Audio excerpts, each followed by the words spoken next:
Hello, my name is Olivier, and I'm a backend engineer in the composition and analysis group. And today we're talking about a new API endpoint for doing on-demand dependency scanning analysis using SBOM in the Rails application. So, to give a bit more context before we dive into the implementation itself, I want to talk about why we're doing that. So, the main goal here is to bring back the security scan results into the running dependency scanning CI job.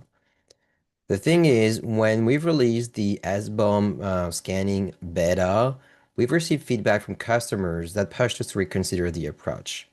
What we wanted to do is to focus on a single implementation of the dependency scanning engine.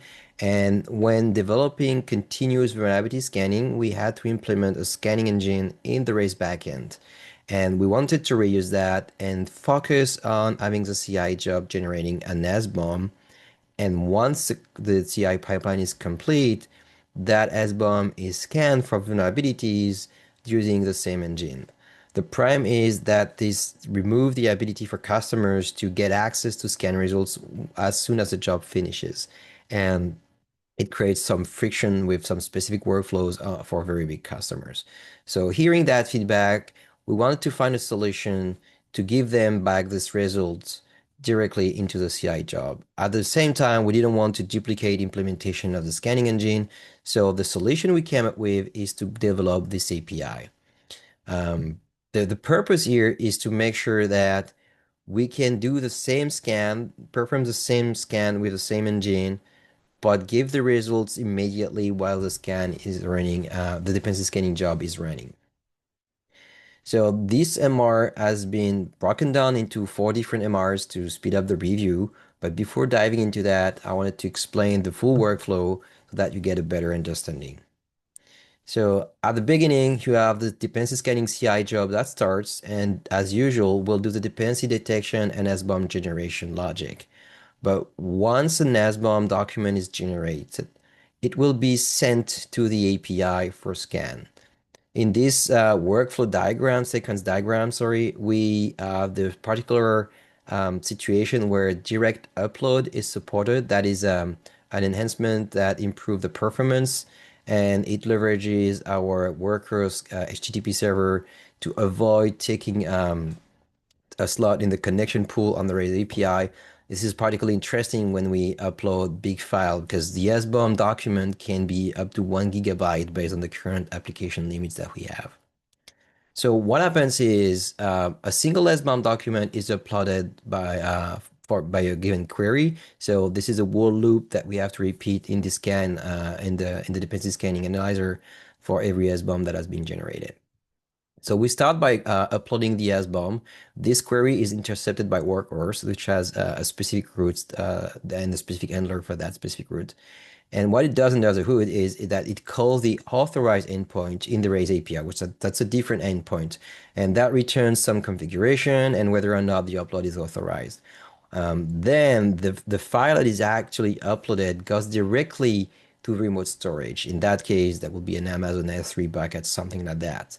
And after the file is uploaded, the workers handler will call the original upload endpoint on the GitLab API. So all of that is really transparent from the Rails code base perspective.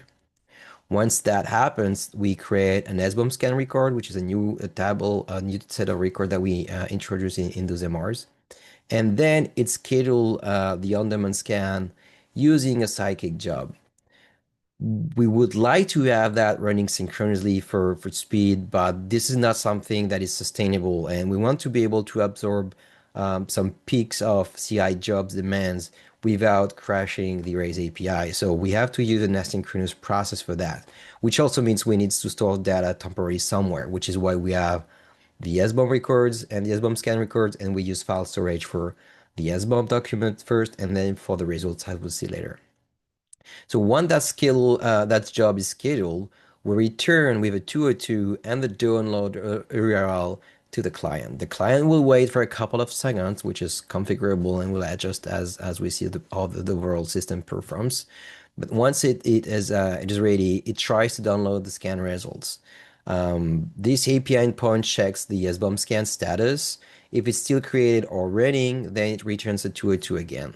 Then it keeps polling like that until the results are ready. On the backside, the things we have the scikit job that is scheduled, and once it's kicked off, it sets the status to running and fetch the SBOM file from storage, sparses it, and performs the security analysis. This is the same scanning analysis that we do today for the beta feature when the pipeline completes. So this is not new code, we just call it from a different place. Once the results are available, we store them in a temporary file again on file storage, and we set the status to finished, and that is when the job completes, the Tyche job completes. So the next time that the client is trying to download the scan results, as we check the status again, we will get finished. And this is where we return a 303 with a file URL for the scan results. And this is again something specific for performance where we have direct download available because that tells the client to directly download the file from storage without having to download that file in the API and then stream it back to the client. And we repeat that loop for every SBOM document that has been generated. Once we've completed all those requests and we have all the results, we aggregate them and we generate a dependency scanning report. We do that because we can only have a single dependency scanning report that needs to contain all of the results. And then the CI job completes and it uploads that security report as an artifact as any other scanners, IST scanner does, and like the old dependency scanning analyzer called Gymnasium. So this gives a very similar experience for customer, but it allows our team to reuse the new GitLab SBOM variability scanner across all the various scanning contexts that we want to support today and later. There is also a daily cleanup happening because all of that data that we generate is really ephemeral. It's just there for the sake of supporting the asynchronous workflow, but we don't need to keep that. So today the retention policy is set to 2 days, but that could be further adjusted. So every day we have a cleanup job that checks every expired SBOM scan records. And for each of those, it will delete the file from the storage and then delete the database records. So this is a very brand new workflow for us, and we might have to readjust some of the settings for the various workers to better adjust the scalability of that approach. But we're confident that we'll be able to support a long-term dependency scanning feature and keep focusing on a single engine.